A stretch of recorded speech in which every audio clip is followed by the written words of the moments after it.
this one, guys, we're playing white, and black just moved from f8 to f7, attacking our queen. Let's do a material count first. I got 6 pawns. He has 3. I have 1 bishop. He has 2. And then I have 2 rooks. He has 2. And we each have our queen. So he's up a piece, but we have 3 pawns for the bishop that we don't have, that he has.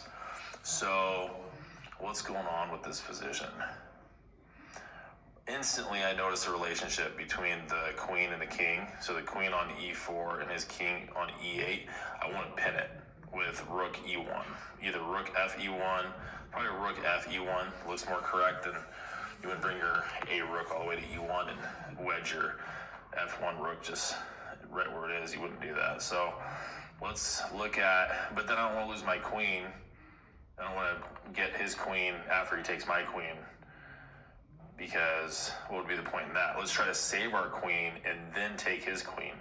So an in-between move of maybe queen to g8 check. What could he do? He could come back with his rook. He could go, because if he doesn't go back with his rook to attack my queen again, then we're just gonna pin his queen. So like, let's say I go queen g8 and then he goes, you know, bishop to f8 or something like that. It's not fighting back enough. And then I would just let it sit there because it's pinned to his king, and I would move rook to e1. So if I go queen g8 check and he goes rook to f8, then we take the rook with our bishop. So bishop takes f8, bishop takes f8, his bishop takes f8, and then I pin his queen. I pin his queen to his king. Is there a difference? We need to double check a couple things. Is there a difference between going queen g8 check and queen h8 check? Like, is there any difference in which one it is? So if I go queen h8 check, how does that change that sequence? Rook f8. I mean, he has to block. He can't move. Well, it's not true. He could move. So let's consider that for a second. Queen to g8 check or queen to h8 check. We're not sure which one it is yet. And then let's say he goes king to e7, exposing a discovered attack on our queen with his a8 rook. Then oh, interesting. Then if we take that rook with like queen takes a8, his queen covers that rook. So then queen comes backwards to recover our queen on a8. So that's interesting. So we don't want to necessarily go queen g8 or queen h8 because of king e7.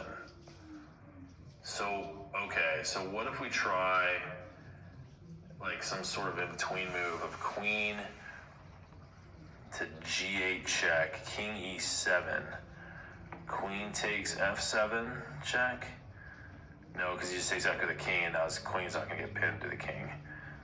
So that won't work. So let's go queen h8 then in that case. Queen h8 check, king e7.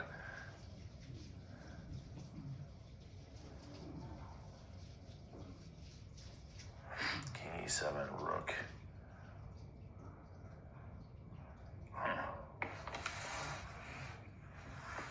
A little bit more than meets the eye initially with this one because of that queen defending the a8 rook.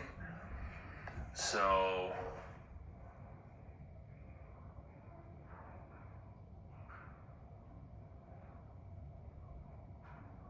I almost wonder with these kind of situations where it's like I take your queen, you know, you take my queen, I take your queen. We always want to throw in, not always, we tend to want to throw in an in-between move in those types of tactics, because then we get something back out of it. So I'm wondering if it's like, because we have the dark squared bishop there, if we want to end our queen up on like f8, and then at least be able to recover our queen back after we take his queen. That's kind of what my thought process is right now. So what if we try to go to a dark square, queen h8 check, king e7. Then we can go Okay, then we could use our dark square bishop with bishop to g5 check. So it's kind of like a 2 in between moves. And then from there, he can't go back to e8 or d8. He could, and if he blocks with this rook, we're just going to take back with our queen. So I think that's the difference. It answers my earlier question. What's the difference between g8 and h8? Well, the difference is, both our queen and our bishop are going to be hammering down on f6. So as opposed to going queen g8. So let's run that from the beginning. Queen to h8 check, king to e7, bishop to g5 check, and he's not going to want to go rook to f6 to block this bishop check. He's going to need to move his king again to e6, and then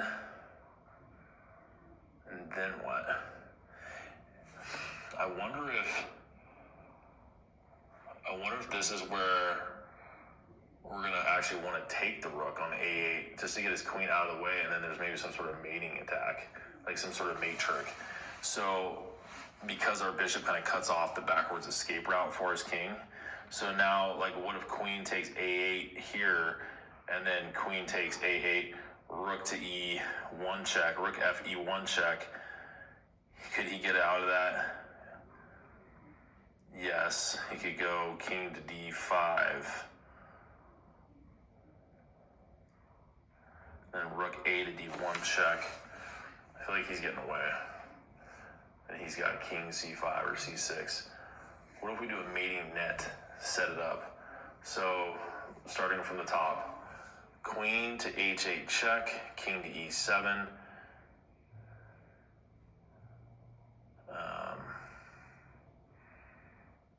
Bishop to g5 check, king to e6.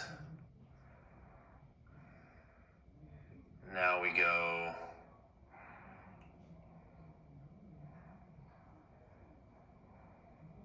it's not fast enough. I was going to say now we go rook f to e1, but then he just takes rook a takes h8.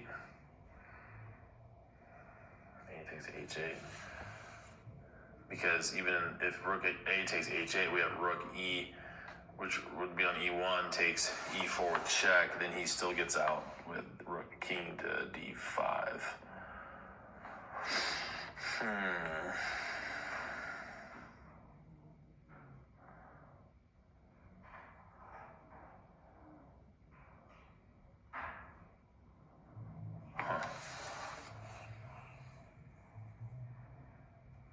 Let's try the queen g8 line and then throw in the bishop g5. I want to see if that makes a difference, because I think the bishop g5 was a discovery later on that we thought about that kind of changes the context of this. So queen g8 check, king e7, bishop to g5 check, king to e6. Ooh, I like this. Queen takes g6 check, because it's defended by his queen, but it opens up the e file. And then queen takes g6, and then we have rook to f e1 check. No, doesn't work, because bishop could also just block. Bishop could just go to e6. So queen h8 check, king e7, bishop g5 check, king e6. I'm sorry, queen to g8 check, king e7, bishop g5 check, king e6.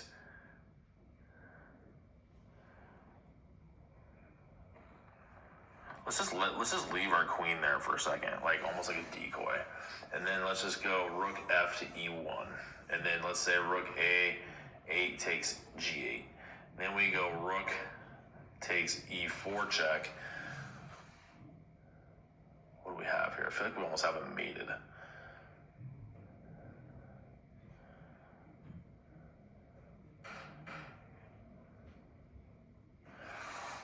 Or check, but then he can always go to king d5. He can always go king d5. How do we eliminate that d5 square?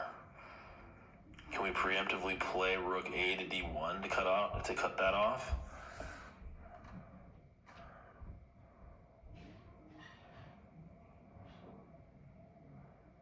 What if we try this? This just dawned on me. Because that bishop g5 maneuver is nice because it's like a second in between move, but it also, this is not how I was looking at it. That's how I'm looking at it right now. So queen h8, let's go back to h8 because of the dark squares situation, and then we can stay on the h file for this follow-up. So what if we go queen h8 check, king e7, bishop to g5 check, and then king e6, but then we swoop back down with our queen, which is interesting because his king now blocks that light square bishop scope. So when it goes back down, the queen goes down to like h3 with check. Now we're attacking diagonally. So now we hit the king with check there, and what can he do? I feel like this has got some promise to it. It's got some momentum. Then the king's gonna go to either d5 or e5. So let's consider both of those. Let's say he goes to d5, because that escape square has been a real thorn in our side. So king to d5. How do we meet that? Rook a to d1 check. And he's just running. He goes king this. Who knows? Maybe he goes king c5 or king c6. But you know what? Our queen is on that third rank, so our queen could follow this up with like queen to c3 check. So there might be something here still. Queen, let's just imagine he goes to king c5. We go queen to c3 check. This is getting wild. Chase him all the way on the queen side. Then he goes king to, I don't know, b6. Then our bishop comes down from g5 to e3 with check to follow up that way. And then his king falls back to b7. I feel like we're really losing him there. Jeez, it's a wild goose chase. Let's try this again. I feel like there's a way we can contain him in there, but I do like that new discovery of that h file that we can go down. So queen h8 check. We got to stay on the h file because I like this follow-up, not the g file. So that's going to answer my earlier question, what the difference is. Queen to h8 check, king e7, bishop g5 check, king e6. Because again, he's not going to want to block on f6. e6, queen to h3 check, king to d5, which has been a thorn in our side.